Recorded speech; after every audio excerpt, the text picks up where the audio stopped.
and specifically that first store gets organized or collection of stores gets organized, what sort of things do you think you would see management doing? Would they just be rolling over and just kind of? No, I in my lifetime have been involved with a union retailers. I will tell you from a retail standpoint, many years ago when I ran Handy Dan, my northern division was unionized. Our profits were less, our sales were less. It was very difficult to control the people because the culture was not there. Our southern stores in Southern California were great, and those stores were always very, very difficult to operate. They didn't work for us. They worked for the union. And you couldn't fire people. You couldn't lay people off. We had work rules where people would work in one aisle and couldn't work in the next aisle. And your answer on part-time makes no difference. They're unionized also. It's part-time. It makes no difference. Every single employee will be part-time, will be a union person. So what you end up doing is you retreat. Generally, you don't open as many stores. You have to let people go. I would say that in anticipation of this happening, you would let people go through attrition. There are stores that you probably would close because you know that they're marginal or making a profit. Then you would say, if I add on all the work rules and everything else, the difficulty of operating the business, I probably will have to close those stores. And third of all, either you pass the cost on to the customer. If you continue operating the business as you have in the past and you keep the same level of employment, and the customer will end up, it's just like corporate taxes. You charge corporations more money, they just charge the customer. So the public will end up paying for this in the final analysis. From a business standpoint, it's very difficult to operate a business. At one point in my career, I was looking at a company in France, and we were thinking of doing something in France, and I had opportunities to meet with some of the people in France that operate businesses, and we couldn't operate a Home Depot. I mean, there's no way. That's why we never went to Europe. We never went to France or Germany or any of those companies. It would have a dramatic effect on how you operate your business. And from a business standpoint, you either pass it on to the customer, and by the way, you would never have the culture again. The culture just won't be there.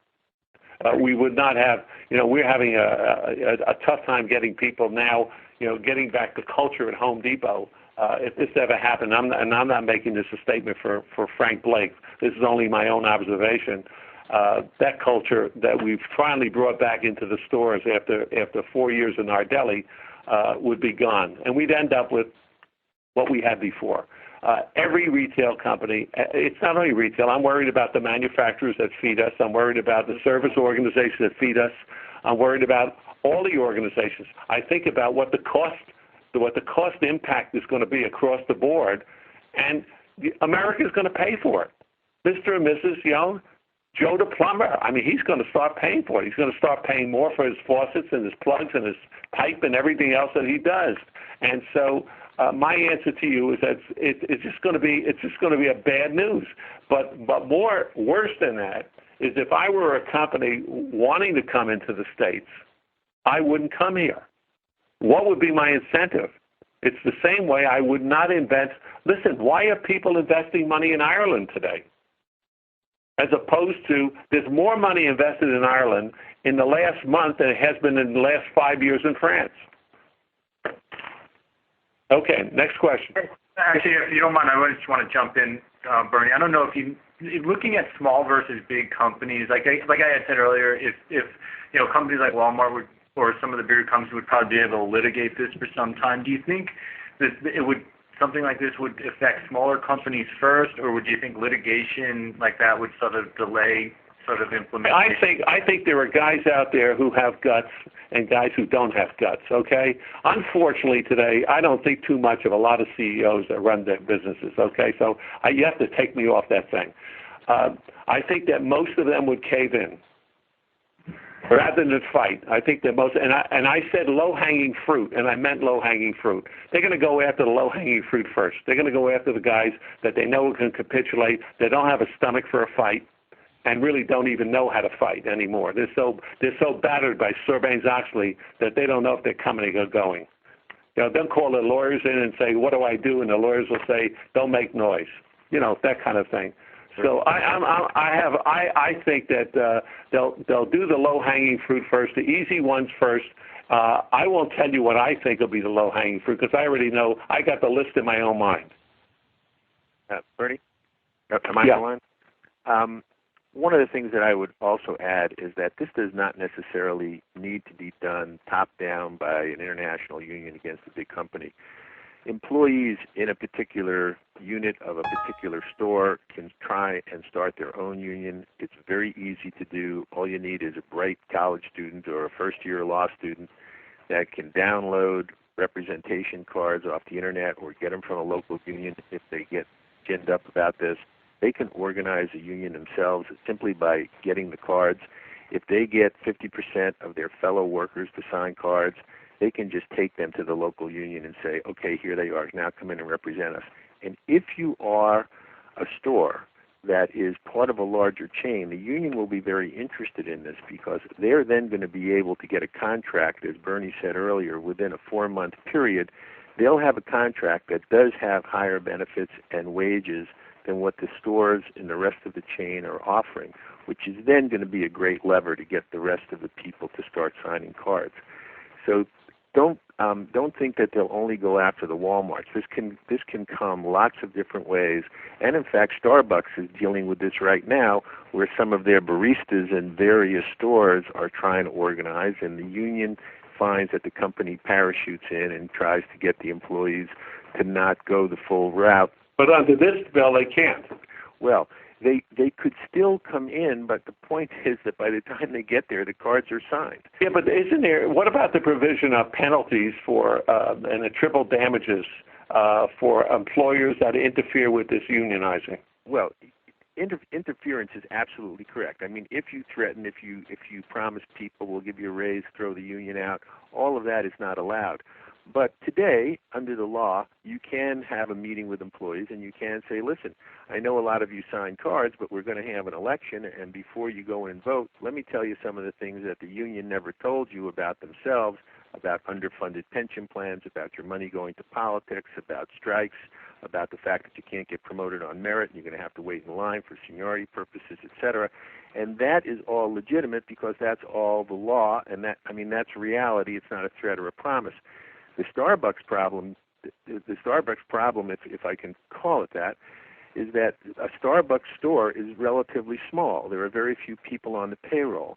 And so getting half of them to sign cards is relatively easy, especially because some employees can tell other employees, look, you aren't going to work here for the rest of your life anyway. So the worst that can happen is that you sign the card. If things don't work out, you'll be gone in a year anyway. So just sign it and help us out.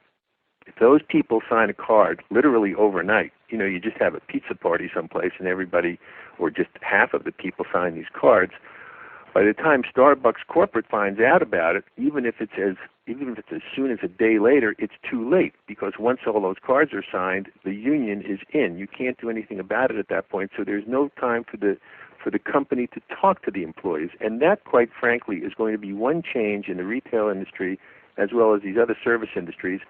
Any company today that talks about unions in the orientation process is in a very small universe of companies. Most companies never want to mention it because it's just not a comfortable thing to bring up.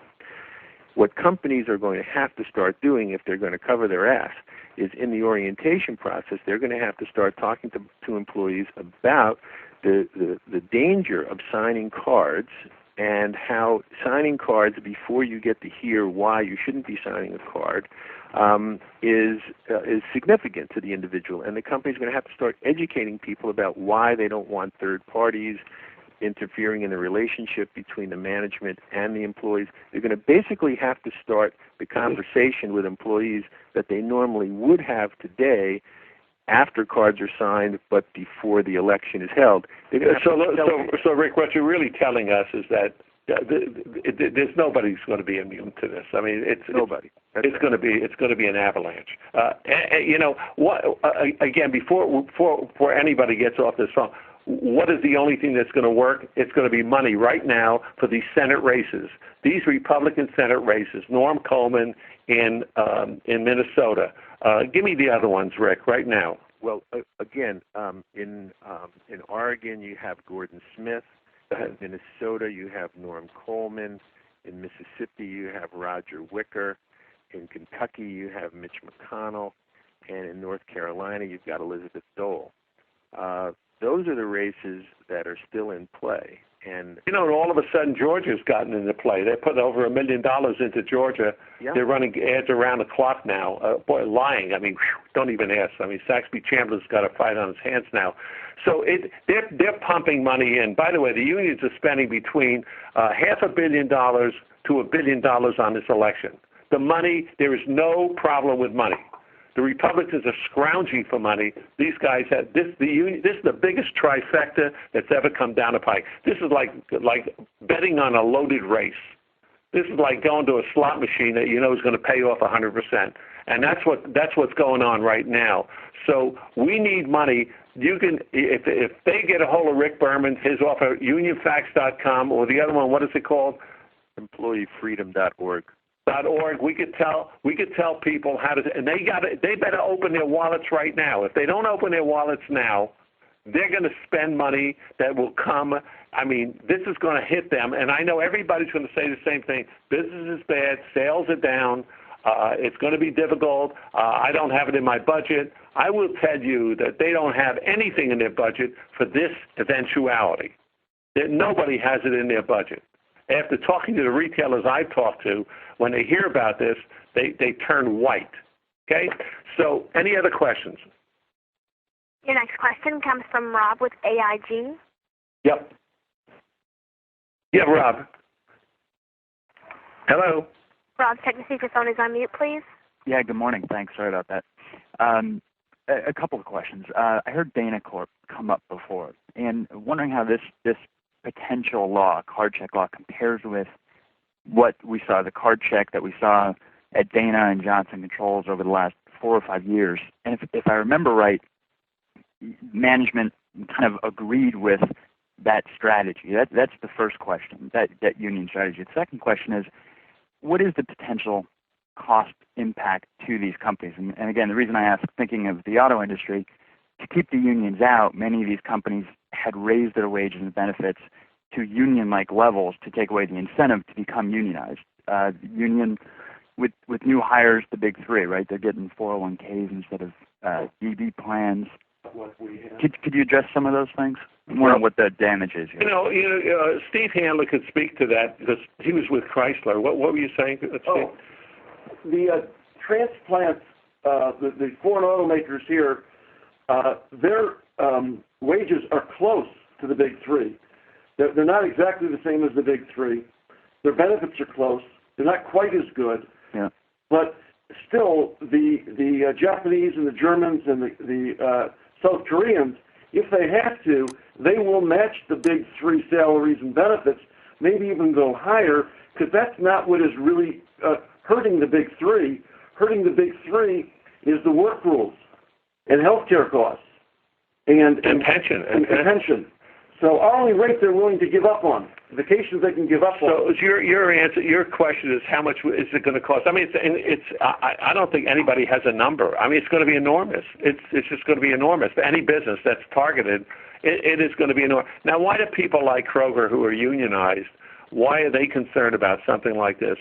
They're concerned about the controls that the unions are going to have on the local, state, and federal laws that are going to affect their business. NAFTA, bringing in product from Chile, bringing in fruit from Chile, where it's in California, putting up trade barriers. They're worried about global warming. If in fact the unions are in, they're totally on global warming. You'll have the Kyoto effect here in the United States overnight. The Kyoto effect will pass in the United States. And we know that the Kyoto effect by itself is going to have an effect of 1 million to 1.5 million jobs in the United States. So, it's not only what happens to your business, what's happened to the environment, the whole business environment. That's going to count, and the whole and what happens in the up in Disneyland. which is Washington.